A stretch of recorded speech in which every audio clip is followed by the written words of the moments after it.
മൂന്നാറിൽ വീണ്ടും കാട്ടാന ആക്രമണം. ഓടിക്കൊണ്ടിരുന്ന കാർ ആന ചവിട്ടിമറിച്ചു. മൂന്നാർ ദേവികുളം റോഡിൽ സിഗ്നൽ പോയിന്റിന് സമീപം വിദേശ വിനോദസഞ്ചാരികൾ സഞ്ചരിച്ചിരുന്ന ഇന്നോവ കാറാണ് പാഞ്ഞെത്തിയ കാട്ടാന ചവിട്ടിമറിച്ചത്.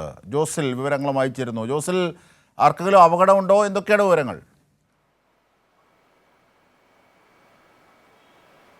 അജിംഷാദ്, ഇതിൽ സഞ്ചരിച്ചിരുന്ന വിദേശ വിനോദസഞ്ചാരികൾ അവർ UK സ്വദേശികളാണ്. അവർ വലിയ പരിക്കുകളില്ലാതെ രക്ഷപ്പെട്ടിട്ടുണ്ട്. പക്ഷേ ഇത് ഇത്തരത്തിൽ ഒരു പേരിടാത്ത, സാധാരണ ഈ മൂന്നാറിലിറങ്ങുന്ന അല്ലെങ്കിൽ ഇടുക്കിയിലിറങ്ങുന്ന പല ആനകൾക്കും നാട്ടുകാർ പല പേരിടുമാറുണ്ട്. പക്ഷേ ഇത്തരത്തിൽ അങ്ങനെ പേരിടാത്ത ഒരു ഒറ്റയാനായി നടക്കുന്ന ഒരു ആനയാണ് ഇത്തരത്തിൽ ആക്രമണം നടത്തിയിരിക്കുന്നത്. ഈ വിനോദസഞ്ചാരികൾ സഞ്ചരിച്ചിരുന്ന ഇനോവ കാർ ഈ ആന ചവിട്ടി മറിക്കുകയായിരുന്നു.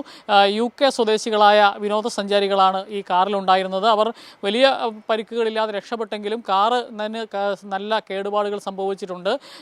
ഏതായാലും ഈ മൂന്നാർ മേഖലയിൽ കാട്ടാന ആക്രമണം വളരെ വർദ്ധിച്ചു വരുന്ന ഒരു സാഹചര്യമുണ്ട്.